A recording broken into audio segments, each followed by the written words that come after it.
अध्यक्ष महोदय जी, मैं आपकी बहुत धन्यवादी हूं कि आपने मुझे चुनावी सुधारों पर बोलने का मौका दिया है, खासकर इसलिए क्योंकि मैं एक नई सांसद हूं, मुझे दूसरों का नहीं पता उनका कैसा अनुभव रहा, लेकिन पिछला ये 1 साल मेरे लिए खासकर विपक्ष से रिलेटेड जो है बहुत ही ज़्यादा चिंताजनक रहा है। एक तरह से ट्रॉमेटिक मैं इसे कह सकती हूँ। हर दिन इन्होंने यहाँ पे तमाशा किया है, हमारा दिल दहल जाता था इनको देखकर। एसआईआर ये वेल में उतर जाते थे। यहाँ पर इन लोगों ने डराना, धमकाना, धक्का मुक्की, ऐसा कोई इन्होंने किसी तरह की कोई बदतमीजी नहीं है जो एक भी दिन इन्होंने संसद भवन चलने नहीं दिया। हम जनता के प्रतिनिधि हैं, हम यहाँ पर उनकी आवाज लेकर आते हैं, हम कुछ सीखने आते हैं, हम नए सांसद हैं। इन्होंने संसद अगर पिछले 2-3 दिन को छोड़ा जाए तो साल पर शायद ही थोड़ा चलने दिया है। एसआईआर कर करके इन्होंने यहाँ पे तमाशे किए, लेकिन अब जब इनको बोलने की बारी आई एसआईआर पे, तो अध्यक्ष महोदय जी हम देख रहे हैं कि कल leader of opposition Rahul Gandhi ji ने, मुझे लगा क्या खुलासा होगा, हम भी बड़े उत्सुक थे, सारी साल हमने एक ही शब्द सुना है, अब ये क्या ग्रैंड रेवलेशन होगी। लेकिन राहुल गांधी जी जो लीडर ऑफ ऑपोजिशन है, उन्होंने कल जब कहा खादी है, खादी में धागे हैं, धागे में लोग हैं, लोगों के अंदर, उनको जब कहा गया कि आप पॉइंट की बात कीजिए, तो उन्होंने कहा कि मैं अपना फ्रेम कर रहा हूं, मैं अपना आर्ग्यूमेंट फ्रेम कर रहा हूं। और इतनी देर बाद जब वो फ्रेम करके पहुंचे तो ले देकर वो वापस उसी अंतर्राष्ट्रीय मूल की महिला, अध्यक्ष जी मैं एक महिला होने के नाते आपसे रिक्वेस्ट करना चाहती हूं कि every woman is entitled to her dignity. वो अंतर्राष्ट्रीय मूल की है, विदेशी महिला है, लेकिन उन्होंने कितनी बार आकर उन्होंने सोशल मीडिया पे कहा है कि मैं कभी भारत नहीं गई हूं, मेरा हरियाणा चुनाव से कुछ लेना देना नहीं है। लेकिन फिर भी ये लोगों ने बिना किसी ठोस सबूत के उनका यहाँ पे फोटो बना के उन्होंने उनको उछाला, यहाँ पे उनकी तस्वीर उछाली यहाँ पर और यहाँ पर प्लेक कार्ड यूज करना भी अलाउ नहीं है। इन्होंने फिर भी नियमों का उल्लंघन किया। मैं चाहती हूँ सबसे पहले तो मैं इस सदन की तरफ से उन महिला से बहुत ही माफी मांगती हूँ कि इस सदन में बिना कि उनकी आजकल जो पर्सनैलिटी राइट्स का भी एक बहुत बड़ा क्राइम होता है, उसके उपरांत उनका फोटो यहाँ यूज किया गया, मुझे बहुत खेद है। भारतीय संसद भवन की तरफ से हम उनसे माफी मांगते हैं। और ये देखिए महिलाओं का हमेशा ये अपमान करते हैं, लेकिन हमारे प्रधानमंत्री चाहे बेटी बचाओ बेटी पढ़ाओ हो, महिलाओं को शौचालय देने से लेकर, महिलाओं को गैस देने से लेकर, महिलाओं को जो है वो छात्रवृत्ति न जाने कितनी ऐसी योजनाएं हैं। कांग्रेस वालों शायद तुम लोग ये समझ नहीं पा रहे हो, ईवीएम्स हैक नहीं करते हैं प्रधानमंत्री लोगों के दिलों को हैक करते हैं।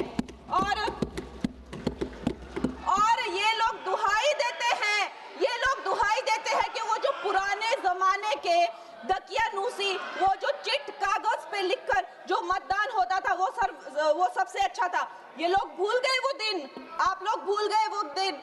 इंदिरा गांधी वर्सेस राज नारायण का केस, उसको जो है इतिहास में The case that shook the nation के नाम से जाना जाता है। उस पर मैंने एक फिल्म भी बनाई हुई है।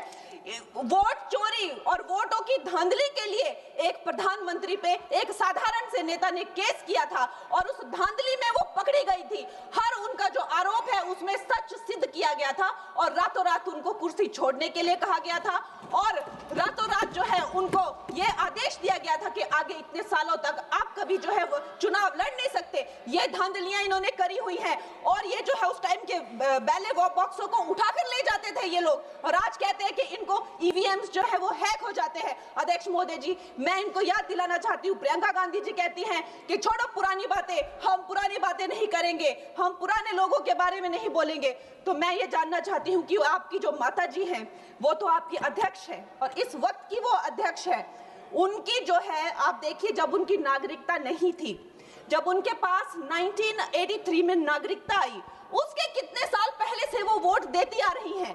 तो ये जो इनका जो परिवार है, एंटाइटलमेंट से जो ग्रस्त ये इनका परिवार है, ये प्रियंका गांधी जी को भी याद रखना चाहिए। चाहे आपका भूतकाल हो, चाहे आपका वर्तमान हो, आप सब लोग, चाहे ईवीएम हो या चाहे कागज पे लिखा हो, जब आप लोगों के चरित्र में जो है किसी तरह की मर्यादा नहीं है, आप लोगों ने कभी भी इस देश का, यहाँ की कानून व्यवस्था का, संविधान का कभी आप लोगों ने सम्मान नहीं किया हुआ है। और अध्यक्ष महोदय जी बिहार में जैसे ही एसआईआर आया, एसआईआर लागू हुआ, हमारी सरकार ने जो है कम से कम 60 लाख से ज्यादा अवैध। अब ये वोट, ये जो सारे अमाननीय वोट कार्ड है, ये सिर्फ घुसपैठियों के नहीं है। कुछ ऐसे लोग हैं जो माइग्रेट हो गए हैं, कुछ ऐसे भी लोग हैं जो इस दुनिया में है ही नहीं। 60 लाख से ज्यादा। और अगर वो लोग जेन्युइन थे तो उन्होंने, किसी ने तो रिक्वेस्ट करनी चाहिए थी कि भाई मेरा वोटर आईडी कैंसिल हुआ है। उसके उपरांत जो है 21 नए वोटर आईडी जो है उन्होंने दिए हैं। और इस तरह का एक माहौल बना बिहार में कि आज तक की सबसे ज्यादा वोटिंग जो है 67% वोटिंग हुई।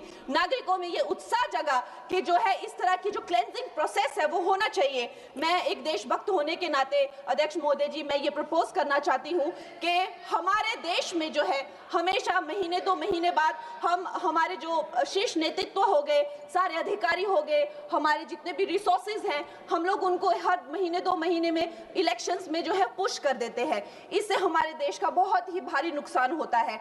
और मैं ये चाहूंगी कि 1 नेशन 1 इलेक्शन, जो नरेंद्र मोदी प्रधानमंत्री जी जो कहते हैं कि एक वोटिंग जो है डेमोक्रेसी के उत्सव के रूप में, जैसे कि दिवाली होती है, होली होती है, उस रूप में मनाया जाए।